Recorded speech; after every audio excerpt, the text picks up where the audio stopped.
Visit universitykia.com to view all our amazing offers and get pre-approved amenities. Because we want to see you in a Kia. Roll Tide, War Eagle. Four-time Grammy-nominated Joe Bonamassa, hailed as one of the world's greatest guitar players.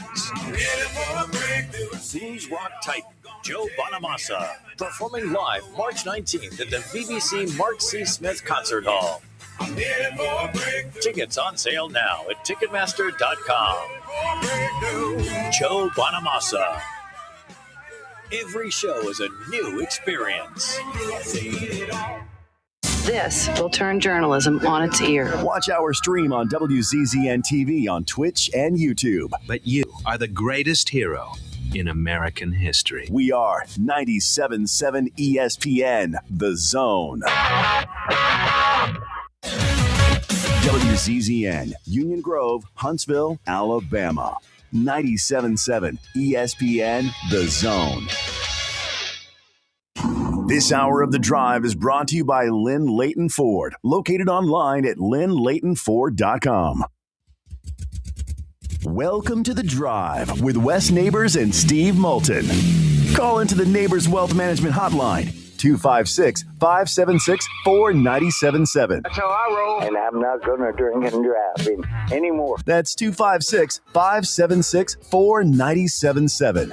Now, here's Wes and Steve. Walking you up to UAH Charger basketball here on a Thursday as the Okra are in town. Some of us already enjoyed some okra. I did. Earlier today. And Tater cake. Yeah. The big breaking news is the commissioner of the Southeastern Conference making this statement. I respectfully ask the court to uphold the NCAA's eligibility rules challenged in this case, of course, referring to Charles Bediako, which are essential to the integrity of college sports, to the educational mission they serve, and the opportunities they provide for current and future student athletes. That's the direct quote from the commissioner of the Southeastern Conference. Getting things started. And there is also a little game going on this weekend called the Super Bowl. And want to dive into some college football topics, as well as maybe a thought or two on his former quarterback there at the University of North Carolina, as Coach Mack Brown joins us off the top of the show. How are you today, Coach?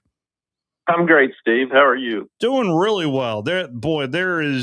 I'd love to just kind of get your blanket thoughts on what you're seeing this past year from your perspective in college football. And there's a lot of nervous folks that really love the game and the direction that it's going right now, Coach.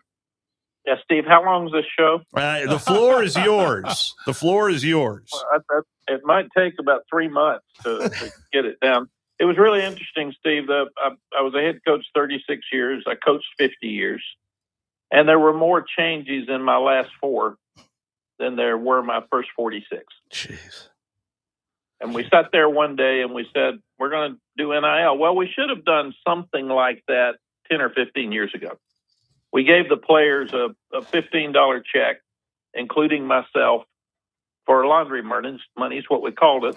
And then we took all the money and gave it to the universities, to the conferences for years. We never gave any more to the players other than a scholarship. They did have that. And we never helped their parents get the games and it's a tough game. A lot of kids get hurt and so they sacrifice a lot. So if we had given them $100,000 for graduating, getting their life started, $150,000 if they graduate from graduate school, if we had flown parents to bowl games, if we had just reached out some and said, you guys are working so hard, let's do this as an addition to the scholarship, we wouldn't be here today. Mm-hmm. We wouldn't be where we are. So then NIL comes up, and my wife said, and I thought it was really real, she said, if you're a musician in college, he or she can go play and get money for their music. If you're an artist, he or she can go sell their art and get money for their art. So why shouldn't athletes be able to get money for playing? Made sense to me. Yeah. But we all of a sudden say, okay, we're going to pay you, but we have no guidelines. There's not a business that works in the world that starts without guidelines. And then all of a sudden we see the Alabama basketball player. We're talking about eligibility. I just heard that. We had Tez Walker at our place. He was a wide receiver. We thought he should be considered a one-time transfer because they didn't play football because of COVID when he was at North Carolina Central. He went to Kent State for 2 years. We wanted to be a one-time transfer back to us where he would be eligible. The NCAA fought it and fought it and fought it, and finally we got the Attorney General involved, and the NCAA said, yeah, he can play. So, and now he's with the Ravens. Changed his life completely because he's back at Charlotte. Grandmother's sick. I mean, there's so many great reasons that he should have had an opportunity to play. So now where we fight for 6 months to get a guy eligible, it's only played at one other school. Now you can transfer every 6 months. And if you transfer once, you have a 63% chance to graduate because a lot of your classes won't transfer. So these kids that are transferring 2, 3, 4 times, they're not going to have a degree. They're not going to have a community that supports them, like the great Alabama players that come back to the state of Alabama and they're supported and people give them jobs and they're celebrated, just like the ones here in Austin. So many players come back here and they put them to work because they loved what they did for the university. That's going to be gone. We had a player the other day at Tulane that had a stroke. We had a player at Texas that had a stroke, and they're passed. And all their players, 20, 25, 30 players from that team on a text chain immediately, what can we do? Can we take them food? Can we send money, get a GoFundMe? We're not going to have that anymore. We're not going to have the teams that are so loyal that they stayed and fought through hard days to play. So we've really got to look hard at how can we get some semblance of pay for each school, or we're going to have the 12 schools that have the most money and most committed to football that'll be playing in the playoffs every year. The kings of the transfer portal will probably be the ones playing. Nobody without money would have ever dreamed that Texas Tech, Vanderbilt, or Indiana would have a chance to win as many games as they did this year. Yeah. So it's just changed it completely.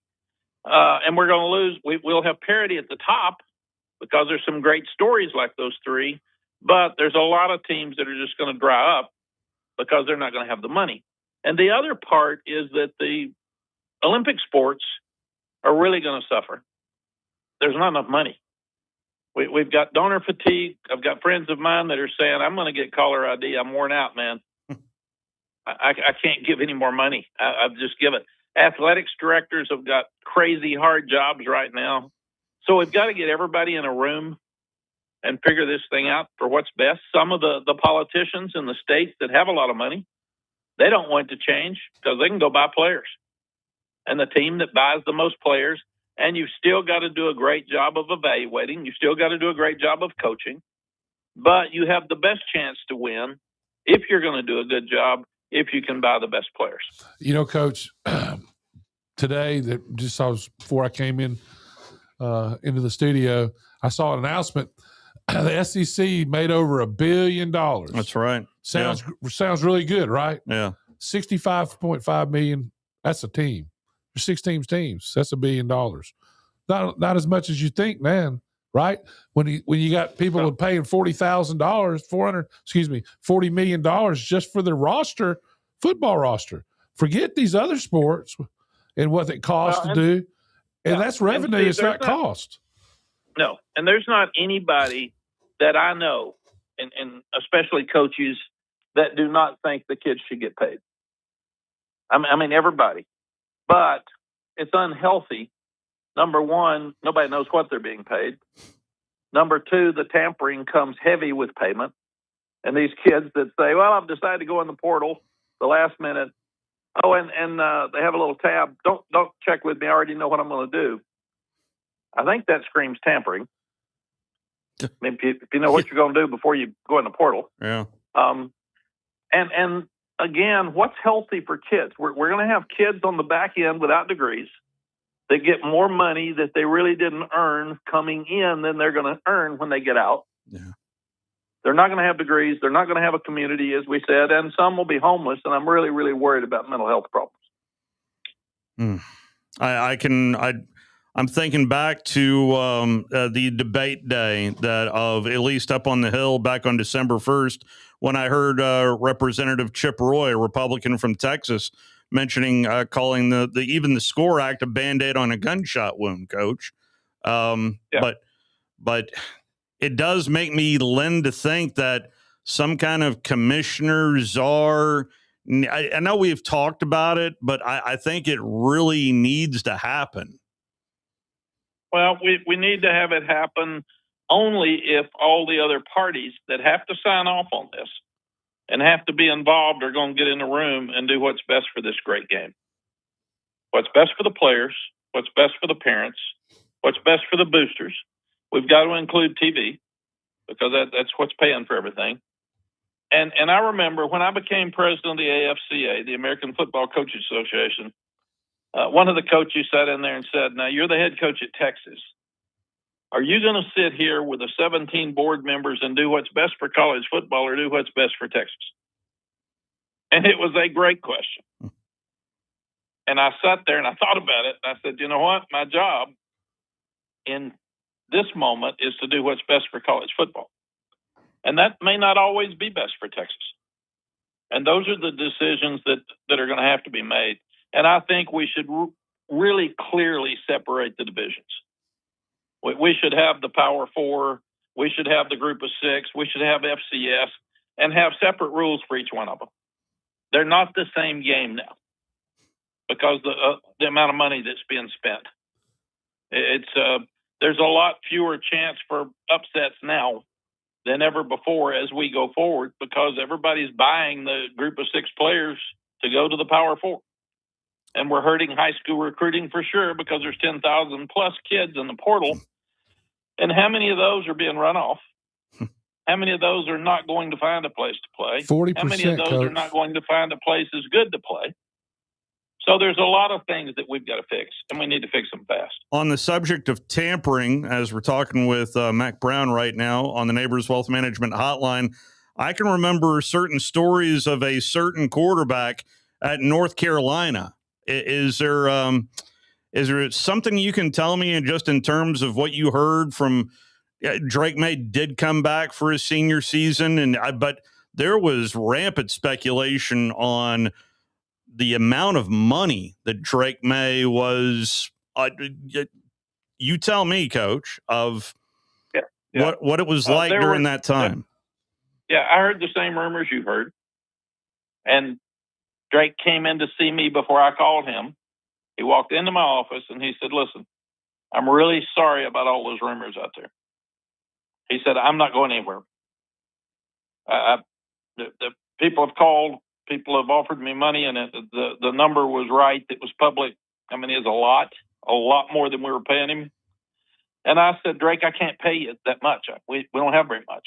And I'll try to get you some. And he said, I'm not playing for money.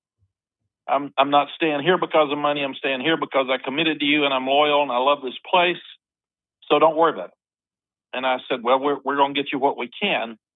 And then he started talking about what he needed to do to get better because our offense coordinator left. We had to get another one. I had him help me hire the coach.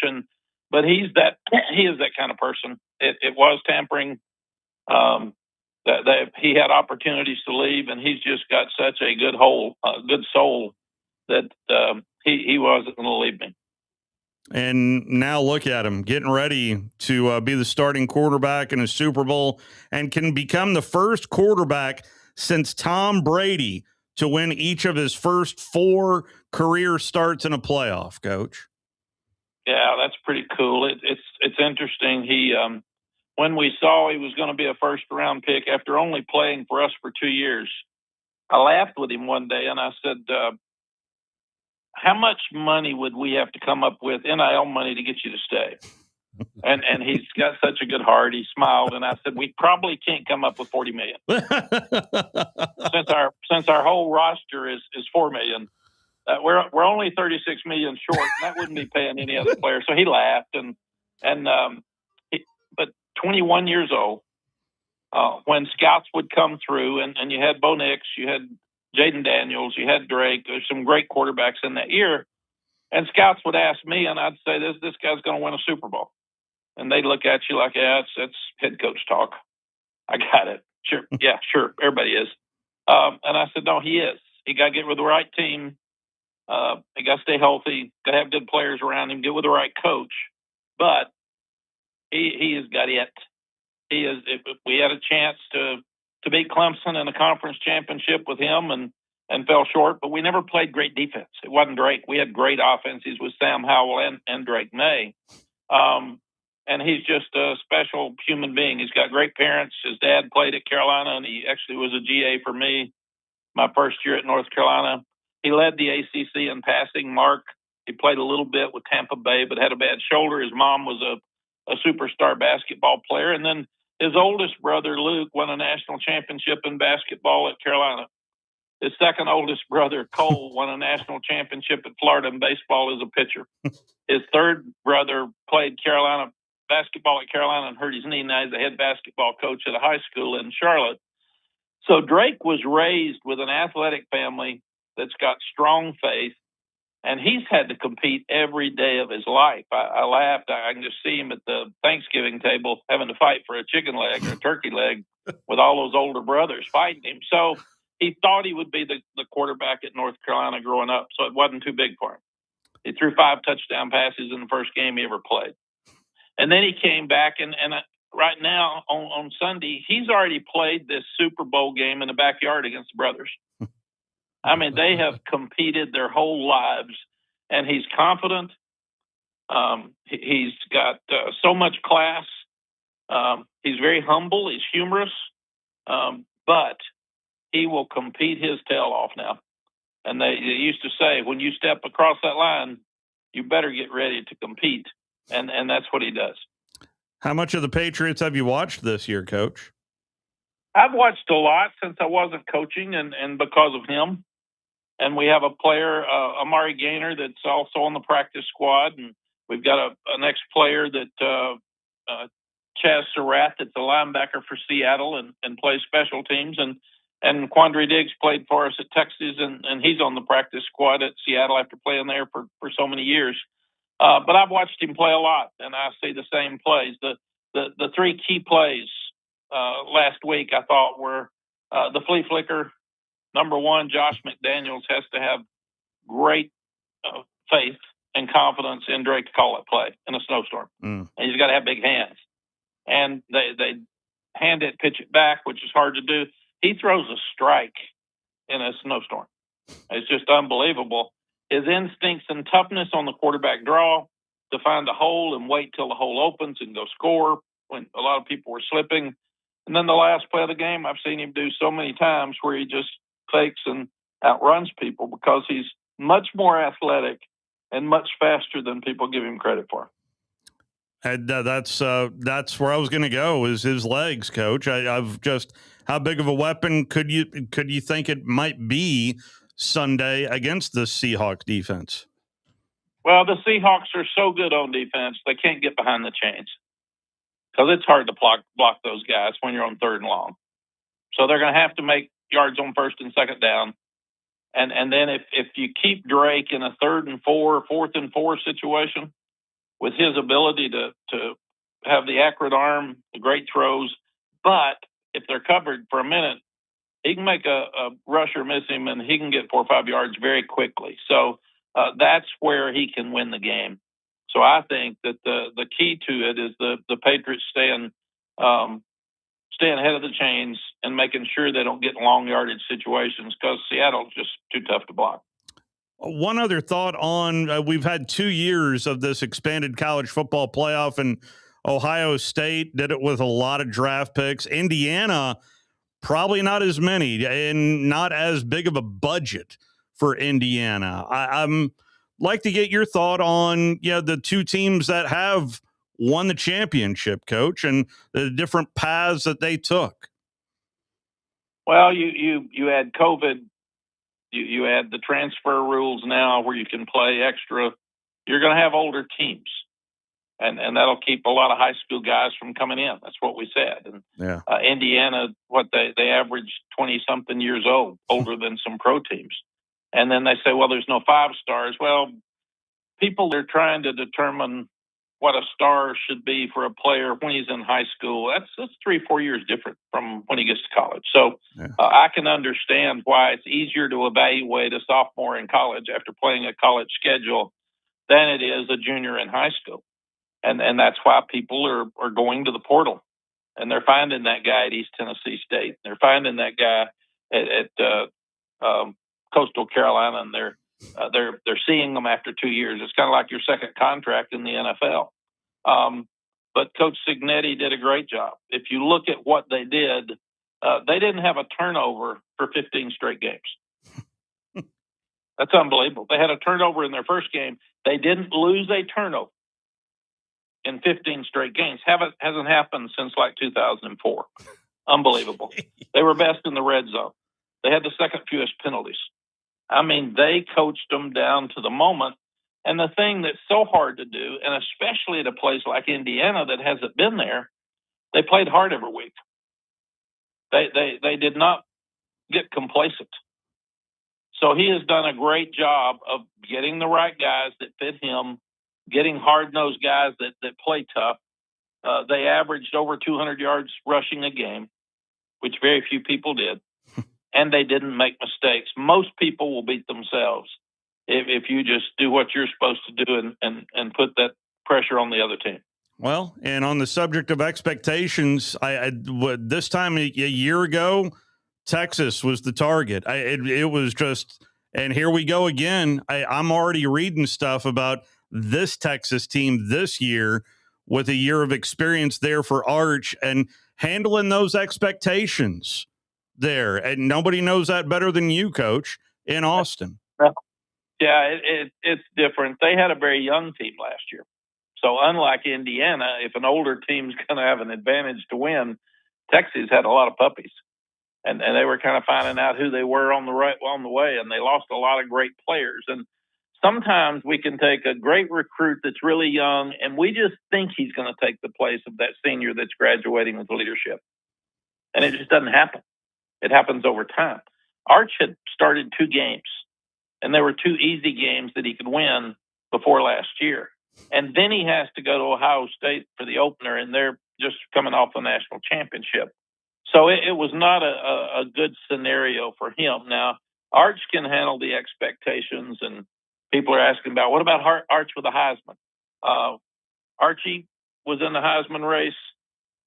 Peyton was in the Heisman race. He was second to Charles Woodson. Eli was in the Heisman race. All 3 of them came up short in the Heisman, but all 3 of them were in that Final Four. This guy's got good people around it to tell him what's going to happen and keep those expectations low. So, and Texas fans, they're always going to expect. Somebody said Sark's all in to win a national championship. I said, yeah, every year. That's what you got here. It doesn't change. So I don't think it's this year. I don't know where that came from. You know, Coach, it's every year. That's the expectation. One of the things you said, and I loved it because it's the truth. You talked about how you only had 25 scholarships when you were at Texas, and that everybody in Texas wanted to play for Texas, and then so you only signed 25 of them, and then everybody you played is trying to beat you, and it comes up and you know that because you didn't sign them. Yeah, because you didn't sign them, and how hard they would play against you. We played Oklahoma State, and the cornerback I turned down intercepted the ball right in front of me, pitched the ball in my face, and said, "Guess you should have taken me, shouldn't you?" And I said, "Yeah, I should have." You're right, no question. You and the other 325. Yeah. Well, given your background and the love of the game, that we can all hear. Would you? I mean, I'm not sitting here, but being a commissioner of football, would that at all interest you, Coach? Well, like I said, Steve, I wouldn't be involved unless I knew we could get something done. When I was president of the AFCA, we got stuff done. Denny Pope had great ties with the NCAA. Grant Taft was the He was the boss, and we got things done. We got the 10 coaches in. We if the coaches voted on something they really wanted, we got it passed, and it made a difference. Right now, it just seems like there's a lot of opinions and no common sense and no decision makers. Who are the decision makers? I'd love to know that answer too. Yeah. Yeah, a lot of people calling for change, but nobody is having meetings to determine what the problems are that we think we know. But should we go to the NFL model? The NFL model is proven. What we've got is we're paying players, which means we're professional, but we're paying kids. So it's not pro football. It's just different. It's nearly like we're semi-pro with young guys, and that money's out there, and the transfer portal's out there, and we're asking them to make too many decisions before they're ready. And we've got to get everybody in a room. And I'm not sure who that is. But that's what's got to happen. And it wouldn't matter who the commissioner is unless he had some power to get things done. And that's what has to happen. And I keep waiting on one day to say, okay, we're all going to meet in Nashville. We're all going to have a meeting, and we're going to get this stuff straightened out. Do we have collective bargaining? Do we have antitrust? How do we keep the NCAA from being sued over everything? We've gone overboard, and we've given the players everything. We've given them too much. Let's go back to what's best for the players. What's best for the parents? What's best for the fans? We don't have a game unless we have fans. Now, the playoffs are wonderful, and everybody's watching, but there's so many kids that aren't being taken care of. There's so many programs that are dying on the vine, Olympic programs that are dying, like we said, that are going to be club sports unless we see a change here. And the money well is going to run out. It can't keep coming like it is. So but we need to get somebody in that room. We need to get a lot of people together, and we got to get people that aren't sensitive and aren't defending what was done 5 years ago or 6. We need to get somebody in there to fix things. But let's evaluate the problems. But when you evaluate problems, you're doing that so you can find solutions. Absolutely. And right now, I don't see that happening. You know, Coach, and what's so sad to me is, and everything you said is absolutely right, talking about you should have paid them years and years ago. And it was, I think it was agreed to the universities that really caused a lot of this. But when 6 years ago, everybody was graduating. Well, I know that a lot of these schools were having the most people ever graduate. It seemed like everything in with the sport was perfect, right? And now it's like you turn around and it's like the bus is broke down and the tires are missing now. And how are we going to get them back on? Yeah, I think the bus kind of ran off the cliff. Yeah. I don't even think it's broken down. But we had we had the highest APR in the ACC 2 years ago, and we were number 3rd, along with number 3 tied for Northwestern in the nation for the highest APR, which meant that you were on track to graduate. Yeah, and nobody cared. Nobody said anything about it. It's like it didn't matter. So I don't know where we've gone. I don't like where we are, and I don't like where we're headed. But it's a wonderful game. People say, I don't even want to watch anymore. I'm sick of it. Well, that's not true. Everybody's going to watch a great ball game. Yeah. And the other thing I'll do before I get off is I do think this, and I'm 100% sure of this in my mind, that we should have the group of 6 play their own championship. Yeah. Don't play Tulane in a second game against Ole Miss. Don't have James Madison go to Oregon. We could have had Notre Dame playing Ole Miss in Oxford, and we could have had Texas playing Oregon at Eugene. And we would have all watched and been excited, and it would have been fair. Yeah. And then let James Madison Tulane have a chance to win their national championship, because they don't have a chance to win the national championship coming into the 12-team playoff like it is now. They don't have enough players. And most of the time, if they've had a great year, their coach is going to leave and go to a Power 4 program anyway. So I do think they should have their own Heisman winner. They should go back and have their own program, but give them a chance to win all the games. Give all of their teams a chance to play for a national championship, not just one that has a chance to get in the playoffs. I can't thank you enough for the time, Coach. Always very insightful, and it's been a pleasure to have the future commissioner of college football on the station. So I can hear the passion in your voice there, Coach. Let's just hope that the future of college football is a bit more stable more than anything. Yeah, I believe it will be. I think everybody's going to come to their senses. Most people are embarrassed at where we are and what we've done, and we got to get back on track. The game hadn't changed. The game is great. What we've got to do is make sure that we're doing what's best for everybody. Thank you, Coach. Appreciate it, sir. Thank you, guys. Thanks for having me on. Absolutely. That is Coach Mac Brown joining us on the Neighbors Wealth Management Hotline. You know what that means, Steve? That means that there are going to be some programs like Texas Tech have to go back and get the dust buster. You got to do what you got to do. Yeah, because if you can't just go out and buy the best players, what you going to do now? You got to do what you got to do. Yeah.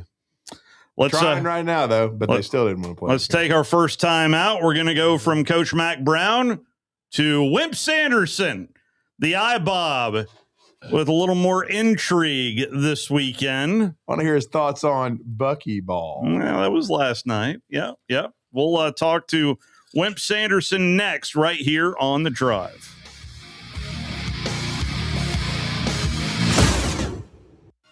You're listening to The Drive with Wes Neighbors and Steve Moulton on 97.7 ESPN The Zone. Basketball fans, get ready as the Conference USA Basketball Tournament is set to return to the Rocket City in Probst Arena March 10th through 14th, featuring 20 men's and women's basketball teams playing 18 games with Conference USA titles and NCAA automatic bids on the line. It's 5 days of exciting hoops action at BBC Probst Arena. Jump into the action by getting your tickets now by visiting Ticketmaster.com. And we'll see you inside the BBC March 10th through the 14th. Come find out who will be putting on their dancing shoes.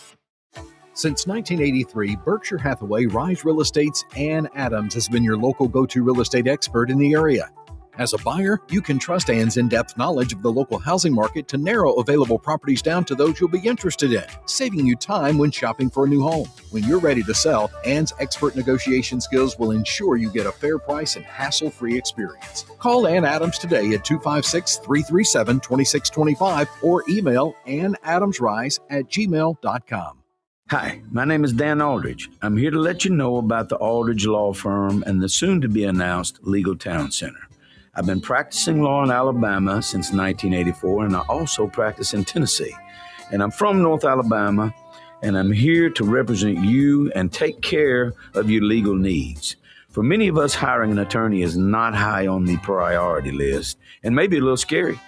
But it's something that we all need at some point. So by all means, do your homework. And if you need representation for car accident, wrongful death, medical malpractice, nursing home abuse, or estate planning, or any other matter, just give us a call at 256-534-3188. And you can email me at Dan, that is Dan at danaldridgelaw.com. Dan at danaldridgelaw.com. God bless America. No representation is made that the quality of legal services to be performed is greater than the quality of legal services performed by other lawyers. From heirloom diamonds to contemporary jewels, Loring & Company is the place to find something truly special. Whether shopping for a diamond ring for that once-in-a-lifetime occasion or marking a milestone birthday or personal achievement with a Rolex watch, you'll find just the thing in our edit of the world's most sought-after brands, including David Yurman, Roberto Coin, Marco Bicego, and Fopay. Expect a treasure trove of the world's most unique, even breathtaking earrings, rings, necklaces, and bracelets, making choosing just one piece a challenge in itself. Loring & Company Jewelers on Airport Road. Brian Bellamy State Farm Insurance, located in the Rosie's Shopping Plaza, strives to help customers find the best auto insurance, home insurance, life insurance, and more. No matter where you are in life, Brian Bellamy State Farm Insurance is here to help you find your best insurance and retirement needs. You can find them on the web at brianbellamyagency.com or call them at 256-539-7530. Brian Bellamy State Farm Insurance is a proud supporter of UAH Athletics and reminds everyone to go Chargers. Brian Bellamy State Farm, here to help life go right. These days, saving time is important, and saving money is even more so. That's where Eagle Masonry and Insulation comes in. Over the years, Eagle has expanded their services to meet the needs of folks like you in our area. Taking care of your property yourself can be a real headache. Eagle can handle it for you. They offer full landscaping services, irrigation, mowing, bush hog, and can install plants and trees, sod, and even landscape borders. Call Eagle Masonry and Insulation today at 256-755-1556. Eagle saves you time, and Eagle saves you money. Talking Ball with Scott Tyson and Drew DeArmond. Weekday mornings beginning at 7 a.m. Only on 97.7 ESPN The Zone.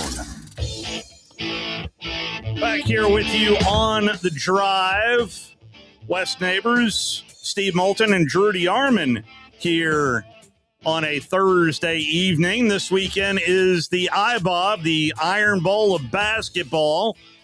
Really intriguing with Alabama and Auburn, as Alabama coming off of a big win last night against Texas A&M, and Coach Whip Sanderson is kind enough to join us. How are you, Coach?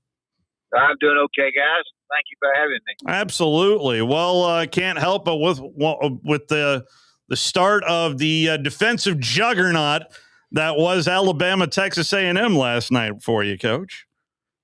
Well, I think A&M is much better than people realize. I think Bucky's done a terrific job. His team is not as good personnel-wise as Alabama is, and but they're 7-2 in the league.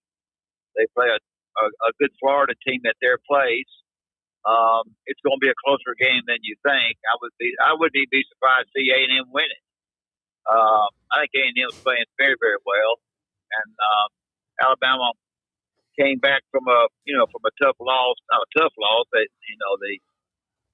the Pediaco thing got involved with that because they got more ready to play because of what happened. And there's no doubt about it. And as I've always said, mental is to physical what 3 is to 1. And so they were ready to play much more so than normal because of what happened nationally with the Pediaco thing. So, Coach, when you watch Texas A&M, what makes Bucky ball, quote unquote, is what Steve always says, makes it it's not just so hard to defend, I guess. Okay. All right, I'll tell you why. Most of the time when you see basketball teams press, they press after they made a basket. And guess what? The ball is out of bounds, so they got to throw it in. And so you get to your press. Bucky does that, but he also presses after misses. He finds a man that each man they can get too close, and they work on it real hard in practice, and they press after misses. Nobody I know. I wish you'd taught me that. They press after misses, and when pressing after misses, unless you've had several days to work on it, you get yourself all screwed up. That's what these teams have done. He's not real big inside. Florida will eat his lunch inside, and he may not win. But to be 7-2 with that team, they shoot the ball well. They're smart, and that's what. To answer your question, that's what makes him pretty darn good. They play a lot of kids. They substitute a lot. They're always fresh. If it ends up that the postman who can't handle the ball is bringing the ball down the floor, that's just what they want. Because they keep everybody else on the team from catching the ball. And the postman's got to bring it down, and a lot of times he turns it over. So that's the answer to that question, no doubt about it. And Coach Drew DeArmond, it's always great to speak with you. I know you do a great job of staying up to date, and I know you follow high school basketball closely in our state. I see you at the state tournament every year. You followed Bucky's career. What an amazing run he's had. He won 5 state championships at Mountain Brook. Speaking with him last night, he talked about how his first 5 years they only failed to win 20 once, but it took him 5 years to win a playoff game. But then they went to 7 out of 8 state championship games, won 5 of them. Just an amazing run in a place that hadn't won a lot, because I know you recruited the state so well. And now he goes to Samford. He re-energizes that place, and he's doing it at A&M. Yeah. He builds such special cultures, Coach. He sure. I don't know how he got the cotton picking job at A&M. I don't know who knew about him. If they called me, I'd have told him. I would have said to him to hire him, but I didn't know. I didn't know he got the job. he and his dad came to all of my games. That don't mean anything. But my point is that they always call or always let me know that how hard they thought my teams played. Sometimes they played hard, sometimes they didn't.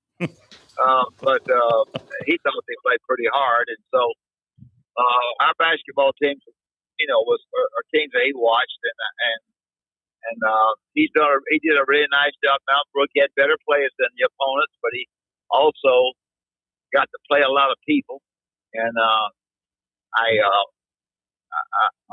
think a lot of his coaching, and he's definitely in line for Coach of the Year, no doubt about it. If they keep doing that, you don't know. We played 9 games, got 9 left.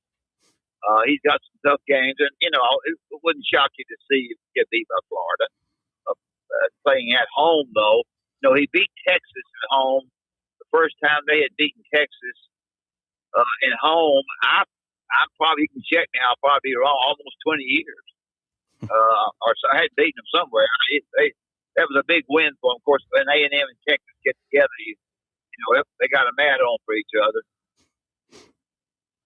Well, no doubt. Coach, you didn't teach them that snarl you had, though. My dad used to go in and he'd sit on the floor opposite of where y'all's bench was so he could watch you. I watched the game, but he was watching you, and he'd be hitting me the whole time. Well, I didn't get mad until right after the national anthem.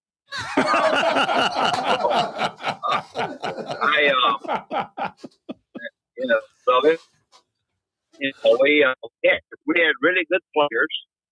It's the first thing that you have to do is to try to get better players than your opponent and get them to play hard. Now, you can get better players than your opponent, not get them to play hard, you get your panty beat. But if you get them to play hard or able to get them to play hard, and and they're skilled, and we had some very skilled players in the state of Alabama. That's where, the reason I wanted to stay in Alabama because we struggled against football. I was a football fan. I had Coach Brown's office in fact. So I liked football a great deal, but we didn't draw. I needed to draw better, and by playing kids in the state of Alabama, I felt like that we had a better chance of getting people to come to games, and the fact is they were darn good. So it was good for me in the years that I was there, and we had 12 good years. No question, Coach. So who was your favorite guy that coached, and who was the best that you felt like that when you were there during your time? Gosh, I don't know. I was there 20 years as assistant coach, and there were Ray Mears at Tennessee was a great coach. You guys weren't even born when Ray Mears was there. Y'all was just a thought in your mama's mind when those people were there. So, I don't know who was the best coaches there. Hugh Durham was a terrific coach. I thought in Georgia. He knew how to NIL before it ever started. It's like those guys in Georgia. Yeah, he was a buddy of mine. I can say that for him because he knew how to NIL it. He was a real smart guy. And he knew how to NIL it. So and he did. But he came up with one of the best lines that I've ever heard, Coach, and that's his philosophy was to score one more point than the other guy. That was his philosophy. Yeah, that's right. That's exactly right. It was it was basketball back then was just as good or better than it is today. Everybody, I don't know, maybe it's not better, but it's darn good. We had pretty tough. We played where you had to play everybody twice. That's right. So they don't do that now. Alabama, for example, plays Tennessee, Mississippi State, and Auburn. They play them twice. The rest of them they only play one time. They don't go to Arkansas. They don't go to Kentucky. Auburn plays Ole Miss, Georgia, and Alabama twice. So, they want to talk about the schedule as much tougher. Bull crap. We had to play everybody twice. We had to go to Kentucky or LSU. Dale Brown was at LSU, and he was hard to beat. So, back then, did well in the SEC tournament, but the SEC tournament champion was the one that got the NCAA, of course. But the SEC looked at the SEC tournament champion as the champion of the SEC. I'm not sure it should have been that way. It probably should have been round robin. But we did well in that and got in NCAA most of the time. We got into a lot of tough places to play, hard places to play, and got beat by the national champions 2 or 3 times. But we had guys that played hard, and we had good teams. Well, and Coach, I'm going to tell you, watching that game last night on Press Row, you were right. I mean, I was born in 1975, but in the 70s, there was a lot of SEC basketball without a 3-point line, and Alabama and Tennessee, Alabama and Kentucky, you guys were regularly scoring triple digits. It kind of reminded me of some of that last night. Yeah, it was good. But, some teams we tried to base our play on defense as best we could. I came in there and I worked the fanny out of our guys. And something, when you're going through athletics and the guy works your fanny off, you don't like it. And you don't like him. They didn't like me. I didn't care. And but the thing about it, they like you when they get through. Yeah. I suspended Robert Ory twice. Robert called me yesterday. Hollywood Robertson said, "Coach, I just hated you when I played for you. You made me play defense all the time." He said, "I made more money in the pros by playing defense than if I hadn't played for you." So, I was proud of that. But we got guys' attention and made it a little bit different for them in that we really practiced them pretty hard and got after their fannies pretty hard. And I think in the long run, when you're going through it, it's kind of like raising your kids.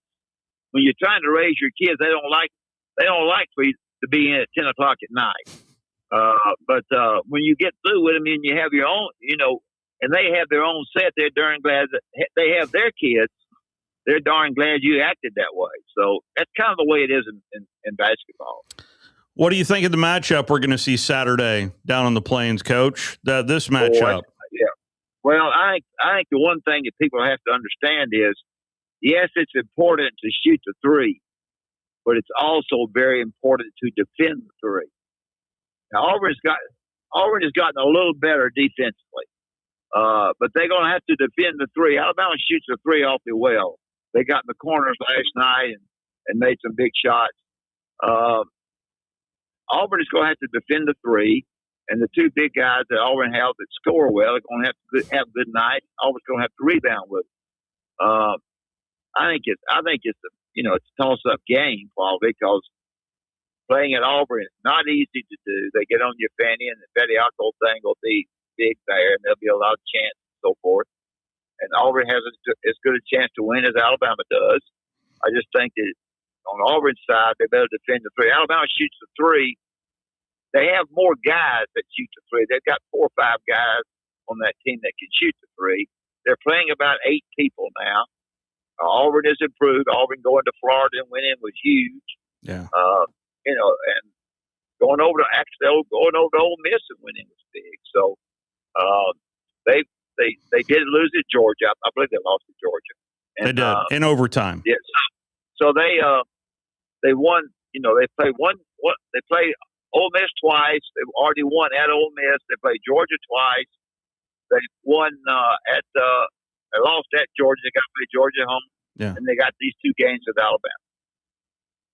Well, as it stands right now, I am not anticipating Charles Bediako to be on Alabama's team Saturday, given the statement that Greg Sankey issued here today, Coach. I didn't hear that. Commissioner Sankey made a statement saying, "I respectfully ask the court to uphold the NCAA's eligibility rules challenged in this case, which are essential to the integrity of college sports, to the educational mission they serve, and the opportunity they provide for current and future student athletes." Now let me ask you 3 guys something. Why wasn't that said at the very beginning? That's a fantastic question. Exactly. And why was it that said when the commissioner was told that they were going to try to play Bediako and they thought they could? I don't understand that. It doesn't really matter to me. I'm kind of watch the game and enjoy it. My day's over. But I think if that's the case, and it does, I don't either right or wrong, and probably it was as the commissioner said, was wrong. I don't know why the commissioner didn't come out then and talk about it then and get that stopped. I guarantee you Florida wouldn't have played as hard against Alabama, nor would the Florida coach said we're going to beat them anyway. Yeah. I guarantee you when I was coaching, I wouldn't have said that. We're going to beat them anyway. So I don't know. I didn't know that came out. I've been to my son's high school game tonight. I didn't hear that, but that's it's interesting that he would come out. And so by saying that, I would imagine that the judge and so forth will rule against him playing. Yeah. I just guess it. How big of a loss is that for Alabama now that you've seen what 4 games, I believe, with Charles? I don't know. He's a thinly legged kid. Mm-hmm. That's not a real jumper. He'll block your shot if he's guarding you because he's almost 7 feet. But as far as being a peripheral rebounder that just cleans off every board shot, I don't think I think Alabama's going to be it. Everybody else but me thinks that's the difference in them winning the league if they had him. After seeing him a couple of games, I'm not so sure. I think he's a good player. Is he ready to do what they need to do to win? I'm not sure. I'm kind of evading the question because I don't know. Would it be a bigger deal if Taylor Bowen is back? Yeah. Taylor's back, then he'll be better. He's a long, tall kid that shoots. They signed him, I think, because he shot 40% from 3, and so I don't think that he will be. I don't think he'll be a factor in the game. Now, all this is just radio talk. I don't have the answer to it. I don't know the answer to any of that stuff, but it's to answer your question. I feel like that Alabama's going to go in there without him and has a chance to win the game. Might not win it and I think Auburn needs to really work hard to defend the 3. I mean, you've got to defend Alabama's 3s, and you've got to rebound with them. And Auburn's not going to shoot the number of 3s or make the number of 3s that Alabama does. I don't think. Although they've got 2 guys that are very good, and he's done a good job. And a hard job to take over a team for your dad. That's not easy. I know when I got the job at Alabama after being there 20 years, everybody was pissed, but my kids, everybody was mad because I got it.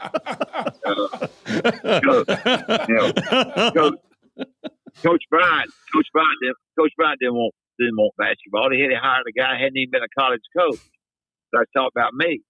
So, and then of course when I was coaching the people that like to eat you alive and back in the newspapers back then, they pretty much nailed me until I started winning a few games. Then I got criticized for not winning enough games in the Final 16. So it was okay. It was okay. That's what coaching is all about. You just have to buy it and go on with it. Well, I've never asked you this question, but how difficult was it to coach against CM at Vanderbilt when he meant so much to your career and you worked for him for so long? It wasn't bad at all when we beat him. But man, it was tough to play in Memorial Gym, Coach. Yeah. Well, we beat them. We beat them in the SEC tournament in Knoxville when we beat Tennessee to win it all. We opened up with we opened up with we won it in Knoxville. We played Florida in the finals. We played CM and them in the semifinals. That was the first time we had played him.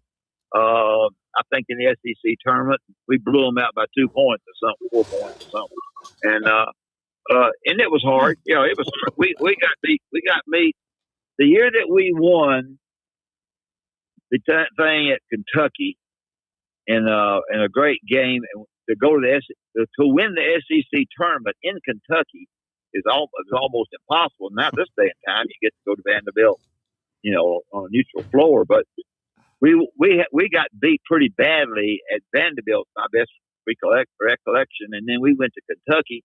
Everybody was all hacked off at us, and we went up there and played great. We beat Mississippi State, I think, and Auburn, and we beat Kentucky on home court. So, it was hard. Well, Vanderbilt beat us a couple of times, and we beat Vanderbilt a couple of times. I just took it like it was. But the big game I thought you were mentioning was the game in the SEC tournament where we were fortunate enough to beat them. That was a big game for us. It was. I do remember the year. I think it was in Nashville when you guys beat Allen Houston in Tennessee in the finals. They made a Cinderella run. Yeah. He was such a great player for his dad, Wade. Well, the funny part about that game, I think that was the year in at Vanderbilt. I suspended Robert Ory for the opening game, and we were going to play Florida, and he and I didn't get along, and my dumb ass, I suspended him. I shouldn't have suspended him. You don't need to suspend guys because it hurts the other four players, but I did. I suspended him. We play Lon Kruger and Florida in the first game. We're down 17 at the half. Ooh. 17. Everybody's mad at everybody, and I'm mad at myself because we weren't playing very good, and Robert wasn't playing. So we ended up winning the game. Ooh. We came back, and I raised Odie Kane with them, and that didn't win it, but the players won it. But we did a good job and did that. So when we did that, we played the next game against Auburn, and we beat Auburn. And one of my players told me, he said, "Coach, we had bets how long we'd be before you put Robert in." And so, and I said, "Well, I think it's right after the national anthem I put him in." So, I put him in, and I think it was Sunny.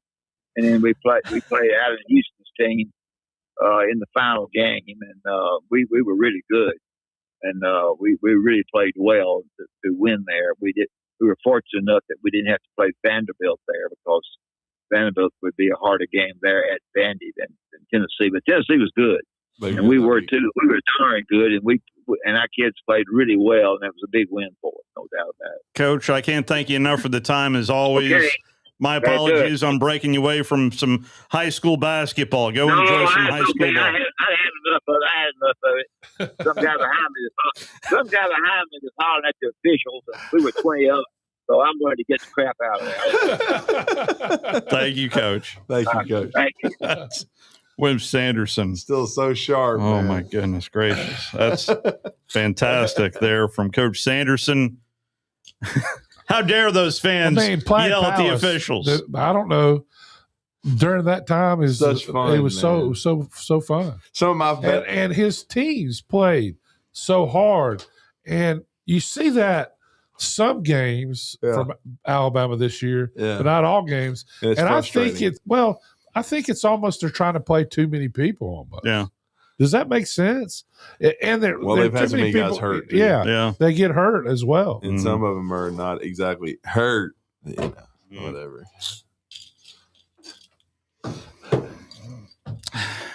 Coming up on the other side of this Sports Center timeout, yesterday used to be a big day. It used to be a big day on the calendar. We barely mentioned it on the show have even talked about it. Well, but there is some quotes that I would like to play from Lane Kiffin of all people.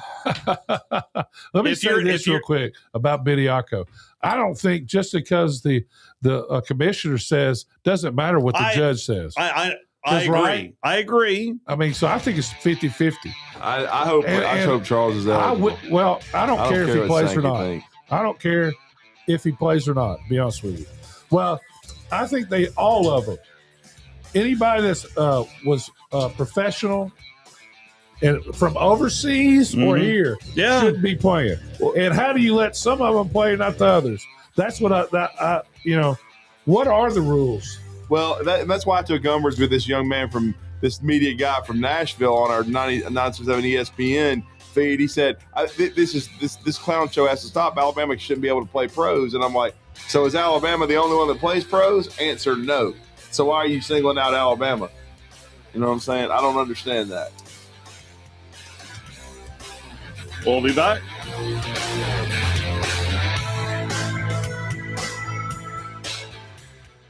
The Orthopedic Center. It's in the name.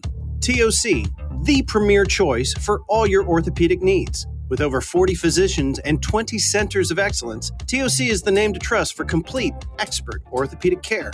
And that word center, we mean it. With more than a dozen locations across North Alabama and the Tennessee Valley, TOC is in your community whenever you need us. As the state's largest orthopedic practice, TOC is built on trust we've earned with every patient we serve. You can see that trust on the field, too. As the official sports medicine provider for the Huntsville Havoc, Huntsville City Football Club, Oakwood and Alabama A&M universities, thousands of athletes and coaches count on TOC to keep them in the game. From student athletes to unexpected injuries, our urgent ortho clinics offer prompt, expert care, no appointment necessary. So remember, when it comes to your health and mobility, trust the name that says it all. TOC, helping you live a better life. WZZN, Union Grove, Huntsville, Alabama. 97.7 ESPN, The Zone. This is SportsCenter.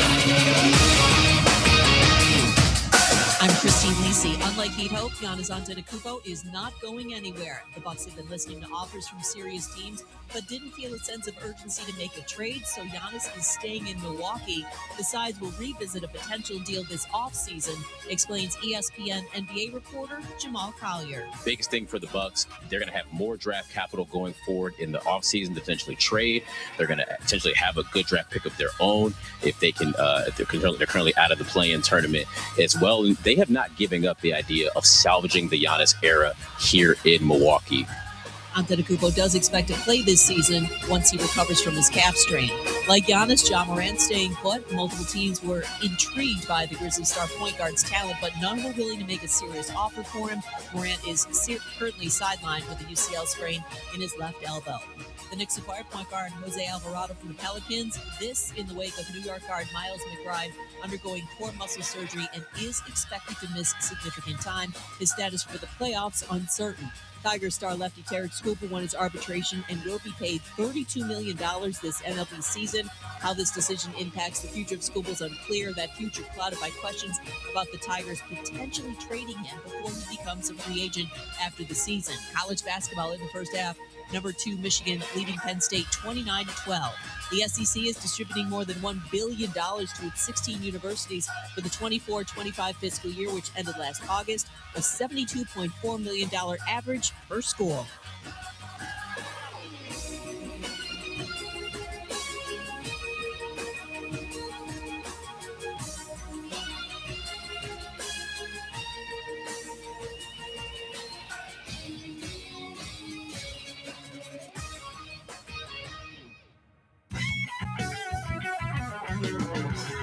.97.7 ESPN, The Zone. It's softball time in Alabama, and the best place for your travel softball team is to play with USSSA Softball. Not only for the best travel team tournaments, but for recreational softball tournaments all around the area, as well for your high school level softball team. Plus, the USSSA National Championship this year is at the Gulf Shore and Orange Beach and the Foley Softball Complex. Now, for more information, visit alfastpitch.usssa.com. That's alfastpitch.usssa.com. There's power in caring when it is put into action. Each year, our bankers serve on nonprofit boards, support our local educators, and volunteer with our hometown food bank. I'm Bobby Humphrey, Vice President of Business Development for Bryan Bank, and community service is just not a line item in our mission statement, it's who we are. Because after all, Alabama is our home too. That kind of commitment to community might not be what you would expect from a bank, but it's exactly what you can expect from us. Give us a call or stop by one of our 2 offices in the Huntsville area and experience unbeatable service and legendary results. Bryan Bank Equal Housing Lender, NMLS ID 2428943, member FDIC. If hunting and outdoor recreation are your passions, it all starts with the right property. That's where I come in. I am Bo Butler with Southland Realty and Auction, a hunting and recreational land specialist and a Jackson County native who sees land through a hunter's eyes. Just as you trust your guide on a big game hunt, you can trust me to find the perfect property for you. Thinking of selling? Let me help you make your land attract buyers. Remember, Bo knows land. Call me at 256-609-0512. Specializing in simple and affordable rentals, McCurry Van and Car Rental can make sure you have just the right vehicle for your next family vacation, weekend getaway, or if you just need transportation while your vehicle is being repaired. McCurry carries Ford Transit vans and Mercedes Sprinter vans, trucks and work vans, and more. And they offer discounted rental rates for long-term rentals. Now with 4 locations: Athens, Muscle Shoals, Coleman, and Huntsville. Log on McCurryRentals.com to make your reservation now. That's McCurryRentals.com. Have you ever turned your back on God? Have you ever absolutely known the right thing to do and just turned around and walked away in disobedience? I know that I have. Aren't we thankful for our great and merciful God who loves us and forgives us and remembers our sin no more? I'm so thankful that his mercies are fresh every day. I need that, and I suspect you do too. Hey, I'm John Dees, pastor of Cross Point Church, and if you're looking for a church home, come see us. We're smack dab across the street from the YMCA in Madison, and check us out at cpcfamily.org. Your Fox 54 weather. I'm Fox 54 meteorologist Emily Owen. Mostly cloudy skies continue for this Wednesday night across the Tennessee Valley. We'll see low temperatures fall into the low 20s for the overnight. Heading into our Thursday, we'll start the day off mostly cloudy, gradually becoming sunny by the afternoon. High temperatures warming into the low 40s for the day, and we could also potentially see wind gusts as high as 20 miles per hour. Your Fox 54 weather, only on 97.7 ESPN The Zone. Welcome to The Drive with Wes Neighbors and Steve Moulton. Call into the Neighbors Wealth Management Hotline, 256-576-4977. That's how I roll. And I'm not going to drink and drive anymore. That's 256-576-4977.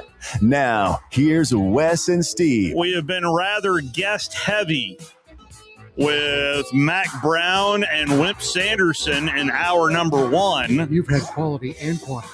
And Drew DeArmond has been with us. He had him touched his breakfast tater kegs. Well, because he just came from the Bright Star. Yeah. So he is full as a tick right here. What you got over here? Looks, smells pretty good. Yeah, it was good. I can tell you this: candied yams, turnip greens, and snapper almondine. Oh, you're speaking my language. Yes. And okra. I can remember when we birthed this radio station.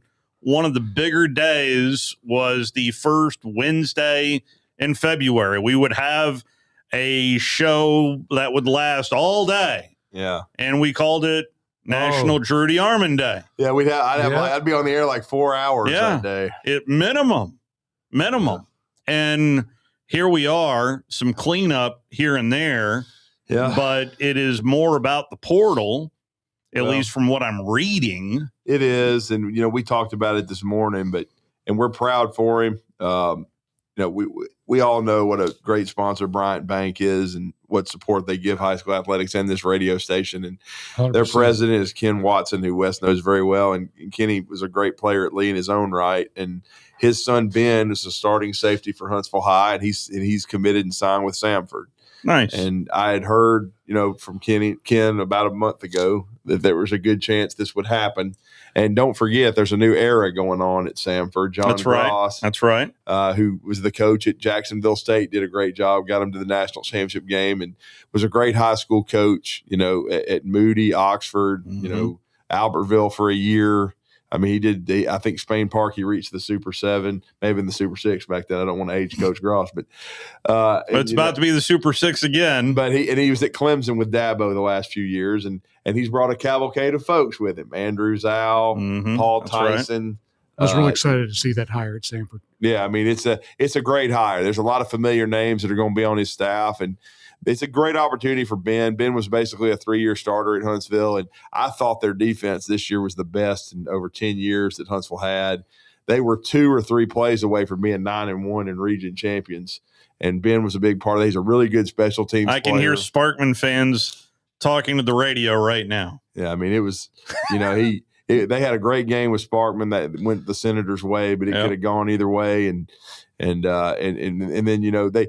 had a rough one with James Clemens, but other than that, really it was just Huntsville, played really, really well this year. They had a great game with Florence, and then Mo, Larry, and Curley got involved in that one big time. But I mean, Ben did something this year. He blocked a punt, and it was a touchdown for the Panthers. He recovered it himself, and it got called back because they said he ran into the punter, which I tried to explain to everybody on the radio. If you run into the punter, you can still block it. Well, if you block a kick, you can do what you can nail him into the ground. I mean, he tackled. I've never heard of that. Basically, he tackled the punter before he could get it off and blocked it. And what they call it, and they called some kind of. They said it. They made it, roughing the punter. I mean, what they else? botched the rule. They basically said he ran into him, but that's legal. See, and they didn't know the rule. Okay, and I went on a rant. But still, I can't believe that. I mean, but I couldn't believe it. I mean, because they had like a 15-minute that's egregious conference, right there. And I was like, no touchdown. They just replayed the down,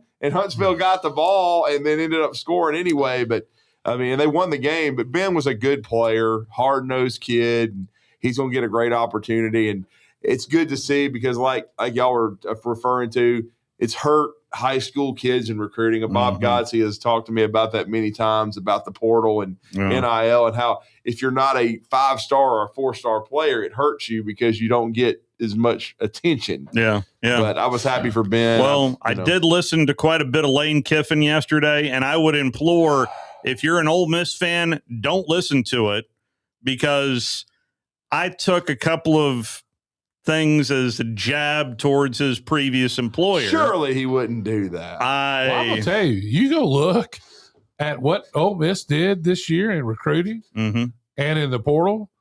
They're going to be, I think, well, you don't ever know that they'll be as good as they were this year. Yeah. This is a high bar. And now that Trinidad Chambliss is not going to play. That makes me angry. That really does, because why is TJ Finley getting 6,542 years of eligibility and now going to be an incarnate word for his 7th year or whatever the hell it is? And you can't give Trinidad Chambliss, who redshirted a year and then missed a year due to medical reasons, one more year. And I know I'm partially biased because I want him to throw for 455 yards and 7 touchdowns and beat LSU this year. I don't think it's over, though. But still, I hope it's not. I hope he gets an injunction, and I hope he tears LSU a new one. Here is a little bit of the Easter Bunny. As I believe the number is 60 new players on the roster at LSU. You signed more people in this transfer class than you ever did at Ole Miss. Is that by design, or is it because you have more resources? You can go after more people. You have more money to work with.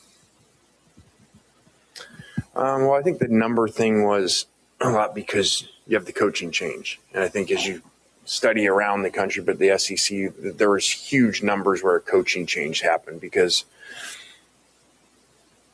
kids kind of want to go in the portal. And the more reasons you can give them to go in, and a coaching change is a really big one, kids want to go in.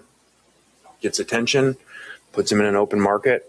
So the resources, I know definitely helped. I wouldn't say that necessarily because the number of them, but the ability to, and it's not just resources when you talk about financial resources. It's, to me, the resources of, they come on the visit and they walk in to Tiger Stadium.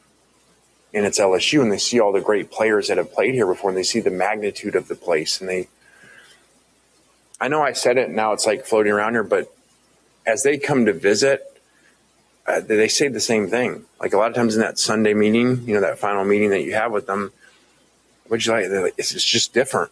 It's a different feeling when you come here, and that's not the financial piece. It's just LSU, and they go down and, they walk through the cafeteria here and the student athletes, and you feel like you're in an Olympic training site because you just look at it. Here's the best baseball players in the world and the best, women's basketball players. And it's just a feeling that they got around here. And I don't know if that's really considered resources, but that's a tremendous value into these guys deciding to come here. And I think it kind of, someone asked the other day about, you choosing the right players to come into your culture. I think when they come to visit us, they feel what our culture is, and they feel how demanding that we are on them. And so I think they choose us. And so I think when you put us in the way that we coach and think and talk to them, which is a little bit different, when you put us at LSU, now the ones that, like these quarterbacks that are choosing to come here, I know they're really competitive, or else they don't come because, like, man, I got to go do it at LSU, and I got to go do it where I'm not going to be guaranteed anything. I'm going to come in, I'm going to sit in that team room, and it doesn't matter where I'm from. It doesn't matter how many stars I have, and it doesn't matter what my salary is. The best players are going to play, and they know that. So it's kind of long-winded, but I think that all filters into the resources and the combination of resources, our staff, and then LSU. It's well, I don't hear anything. No. That it wasn't that sound clip. Oh, it wasn't okay. that sound so, clip. No, I mean that to me was BS. That was his first 10 cue cards. Yeah, that was recruiting. That's what he's doing, and he should be. And they do have good resources, and they're paying a lot of money. And if he don't win right away with those 60 new players, then he's going to be in big trouble because they'll be want to fire him too. I mean, it's listen, the place, they have more talent in Louisiana, but sometimes if you can't put it together and have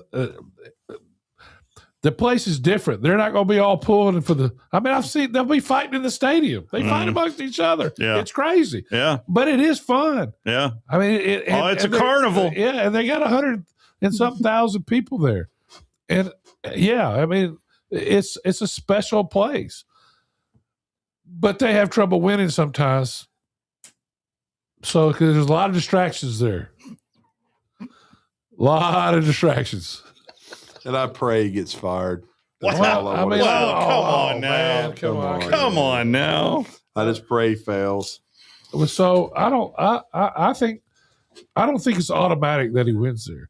I mean, they've been winning the offseason for the last 3 years. You see their people there, and nobody questions anything he's doing. I question a lot of what he's doing. I mean, he's out there spending more money than anybody. He did do something at Ole Miss that we haven't seen in a long time. Two really good teams in a row. Yes. I mean, doesn't get any playoff wins though, even though LSU. I get that. I understand that. But he still put that team together. Yeah. Well, that you say that, Steve, but it's just not him that putting it together. I get that. Yeah, and they kind of he proved. Didn't find Trinidad as a general manager, and his underlings did. And he actually never met with many of the recruits and didn't know the names of the defensive players. So, I mean, Pete had a lot to do with putting that team together. And that's why they've done so well just with Pete. Now, will they just do just as well with Pete? They did recruiting.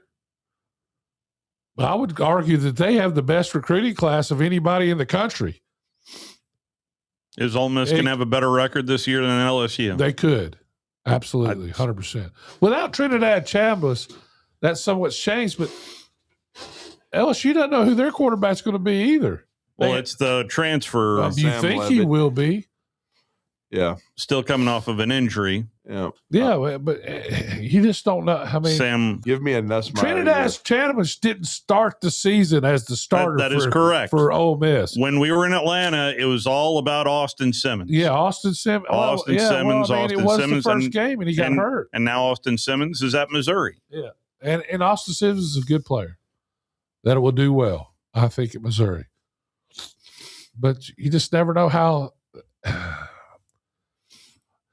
What the coaching and the system is important as well. I think Lane Kiffin is an offensive mastermind, but the guy under him is calling all the plays now, and he's there. Charlie Weiss. Charlie Weiss is there. He didn't go to the NFL. I was hoping he would go. Who would? Philadelphia offered a job. He stayed. You're wanting some like Stephen King novel to happen down in Baton Rouge, Drew. Well, man, look. I mean, we've got it's out there somewhere. We need it for a liner for the show. Yeah, my guy from Sand Mountain, Sylvania grad, Bama Bino, calling in, and he did the nuck nuck nuck for the Three Stooges because we were trying to name all the Stooges that I thought were coaches, and the top three was easy. Philip Fulmer, all right. number one always. Dirt Neck number two, Jimbo, and number 3, Lane Kiffin. So we're just trying to figure out the other. Jimbo's won a national championship. I don't care. Yeah. What I don't like about Jimbo, and I said it a long time ago, is when he left Florida State, he didn't take a coach with him. Nope. And he left it in a shambles. Well, yeah. I mean, and then when he was at Texas A&M, he made it all about him. Yeah. Everything was about him. I mean, and trust me, that's not the first time I disliked Jimbo. I disliked Jimbo all the way back to his days as Auburn OC and LSU OC. I mean, he put the P in Peckerhead. Hey, that's a good one. A Bama hat, Bama shirt, Bama shoes. Bama shoes. Yeah. Shocker. Bama pants, too. Thanks. Oh, okay. Oh, somebody's watching though on WZZN TV, and their daughter thought I was Santa Claus. I have a good beard then. Cody Myers, thank you. Alex Golish. By the way, if you need some help going down for your bed tonight, 36 minutes of a press conference. Good Lord. It'd be the opposite of Gus Malzahn. They're now retired. That's Gus right. Malzahn. How long that going to take? I don't know. Unless maybe he's going to be the president of Waffle House. That's not a bad gig if you can get it. I can't see him doing SEC Network, but maybe he will. I don't know. Now the story comes out that he says Saban tried to hire him in 09. Yeah. You don't remember that? I don't. It was before. What was that? 08? No, excuse me. 08. When he hired Coach Mack. Thank goodness he hired the great Coach Mack. Much rather have Coach Mack. Much more fun. No, he was at, I think, Tulsa or something. Well, Gus was at Tulsa, I believe, and Coach, I remember that getting Coach leaked Mack, out at that Jim point. McElwain was at Fresno State with Pat Hill, who I love. Pat Hill. Just when your mantra for your football team is just shut up and hit somebody, you got to love that. Because Pat Hill's an old offensive line coach. I do have a clip here about Auburn's running back room, but I do want to take our first time out. I'll have that for you on the other side and maybe dive into a little bit more on exactly who's coming back and who to be on the lookout for in college football this fall. We'll be back.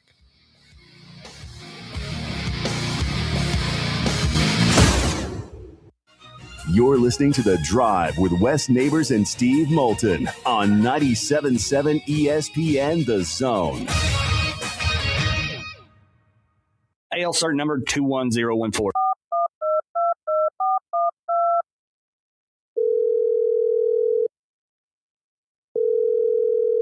This is Thomas with Talent Heating and Air Conditioning.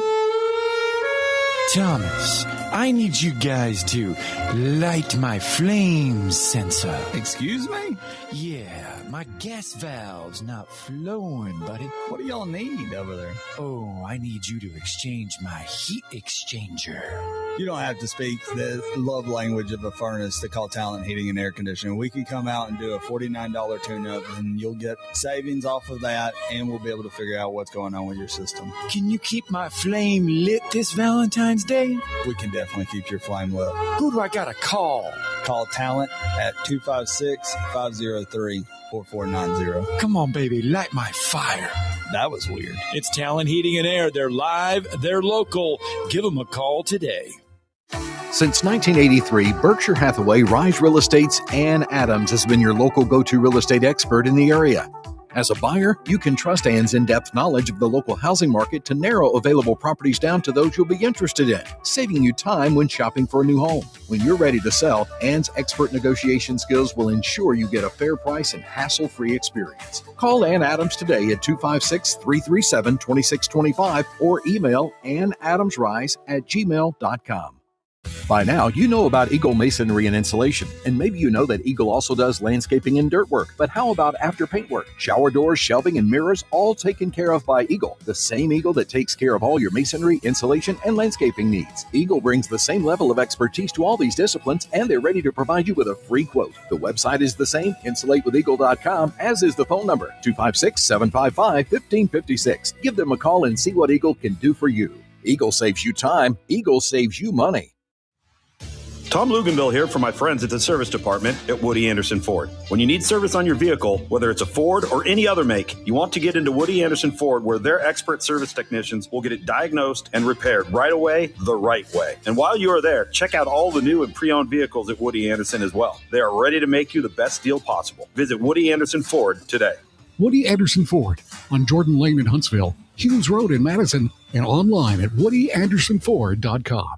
Tom Abraham here for my longtime friend Mike Owen of Owen Home Appliance. You know, Mike has over 25 years experience in the appliance industry, and since 2017, Owen Home Appliance has served customers in the Tennessee Valley with a focus on quality products, affordable prices, and excellent customer service. Owen Home Appliance prides themselves on community involvement as well, sponsoring local teams and events while making sure that you get the right appliance at the right price. Visit their highly interactive showroom in Lacey Springs, just 8 miles south of the river on 231. Where's the best place for sports? What about the best place for wings? If you answered Jefferson's for both, you're right. Jefferson's is also a great place for value. Every Monday, kids eat free with the purchase of an adult meal, and teachers bring your teacher ID, and you eat free every first Tuesday of the month, up to $15 at participating locations. Jefferson's, best place for sports, best place for wings. In New Market and Hampton Cove, and our new location, now open in Hartselle at 200 Main Street West, downtown. Talking Ball with Scott Tyson and Drew DeArmond. Weekday mornings beginning at 7 a.m. Only on 97.7 ESPN The Zone. Believe it or not, I am just warming up here on a Thursday night. Right now, UH Charger women's basketball is right now on the Charger zone.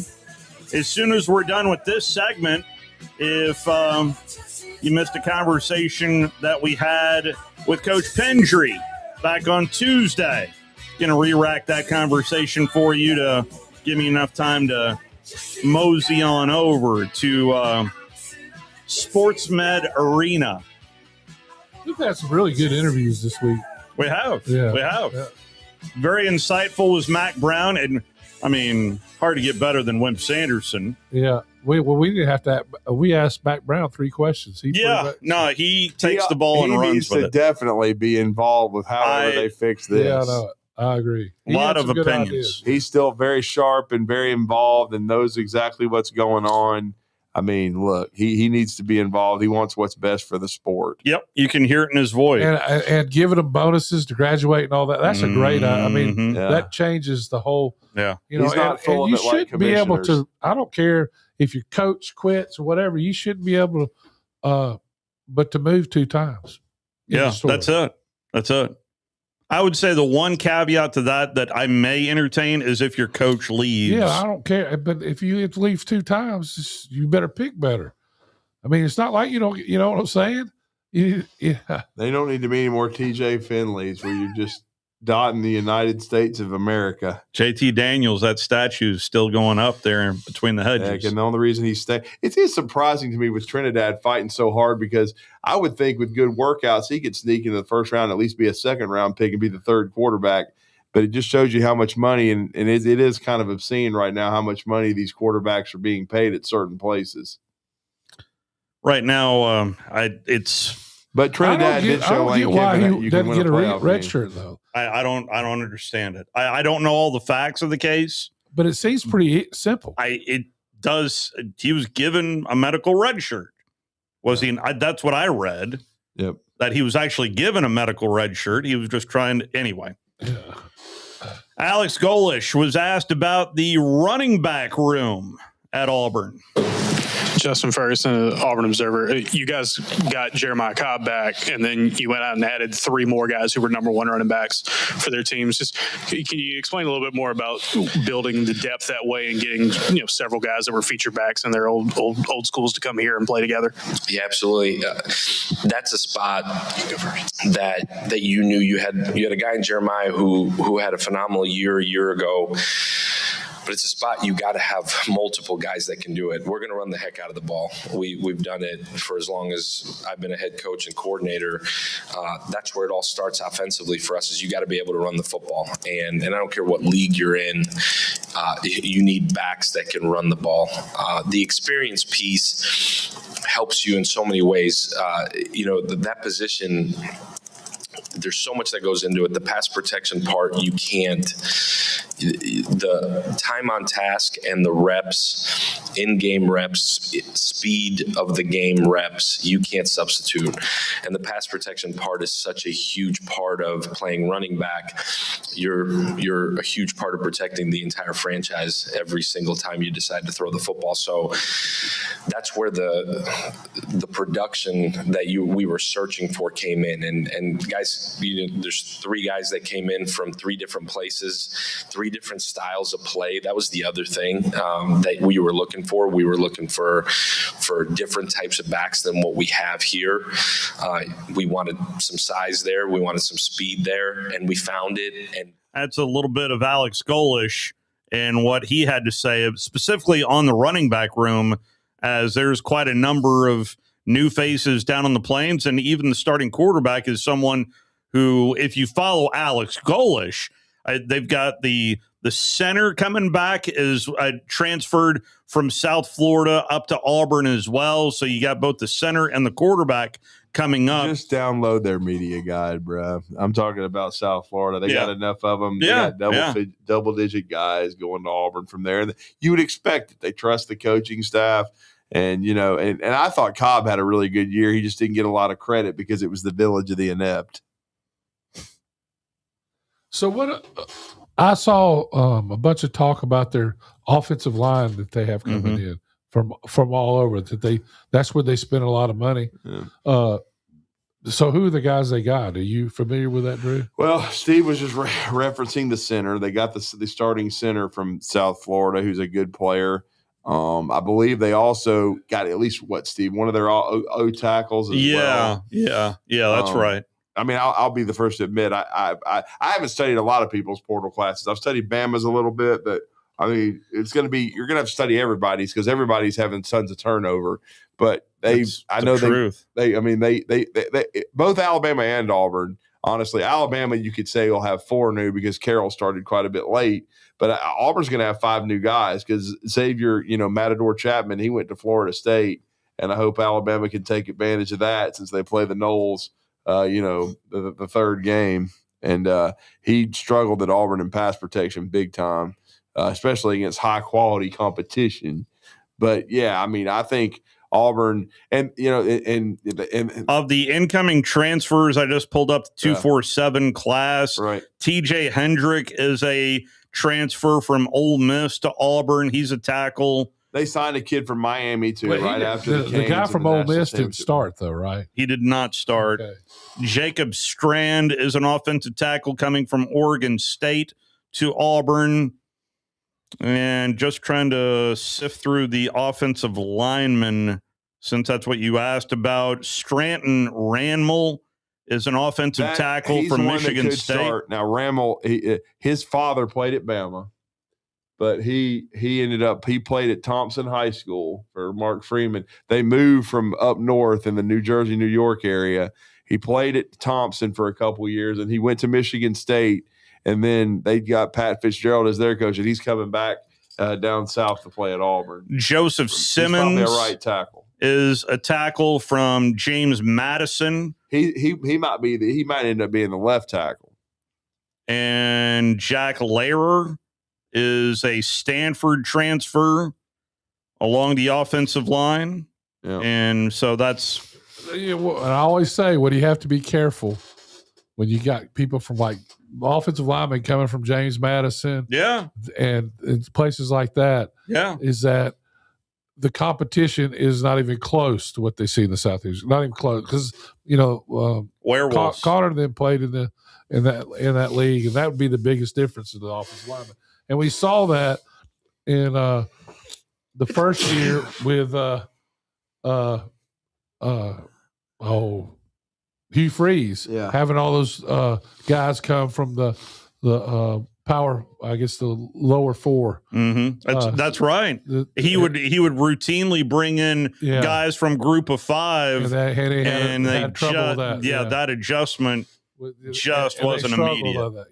And so, but I think this guy knows what he's doing.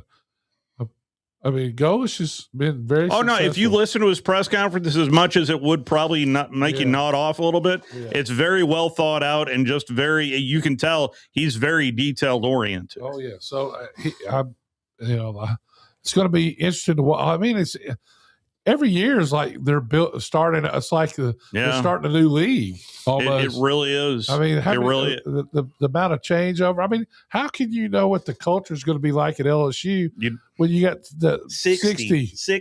I mean, and the kid they got from Miami was an offensive. He's listed as an offensive tackle, but I hope I'm saying it right because it's spelled in a different way. I'm glad you're saying. I'm gonna go with Derek Plaz. That works for me.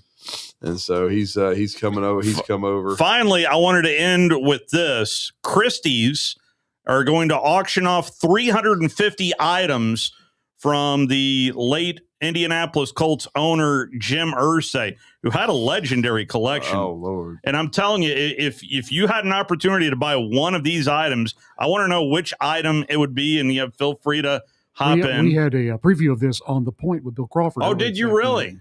And there's some good choices in there. There really now, is. I knew that Jim Irsay collected guitars. Yes. Has a large selection of guitars. But that's not all. Notable pieces include Ringo Starr's drumhead from the Beatles' 1964 Ed Sullivan Show debut. Wow. Also, the volleyball from the movie Castaway, Wilson. Yeah, Wilson's got a new home. Wilson is looking for a new home. Searching for a new home. He's homeless. It's Jerry Garcia's Tiger guitar, his longest played instrument, worth in the neighborhood of $1 million, according to Christie's. Jack Kerouac's 120-foot, what is this? 120-foot on the road manuscript scroll, which is estimated at $2.5 million. Other highlights include Paul McCartney's Hey Jude handwritten lyrics and Secretariat's Triple Crown saddle. I mean, must have been nice to have been Jim Irsay. I think I want that. A friend of a friend worked in the Colts organization for a little bit. He said, just go to Jim Irsay's office was like going to a museum. It feels that way. Because he had a lot of that collection and his office. About 200. Tony Montana's office. Say hello to my little friend. About 200 guitars comprise the bulk of the items, but it's pretty impressive of what people do collect out there. That tells you when you have more money, you know what to do with. Well, go back. Y'all can dig around and find some Pat McAfee stories talking about Jim Irsay, because that was his era when he was there kicking. Yeah. He loves him some Jim Irsay, but I mean, he was getting paid by Jim Irsay. Well, there's some behind the scenes stuff too. Yeah, he was wild. You can also find Pat McAfee's mugshot. Yeah, and the write up of why he got that mugshot. So there you go. The Pat McAfee of today is not the Pat McAfee we did. Let's take our final time out. Drew, a big thank you for stopping in. If you missed our conversation with the one and only Coach Joe Pendry, going to re-rack for that for you right now so I can haul it on over to Sports Med Arena.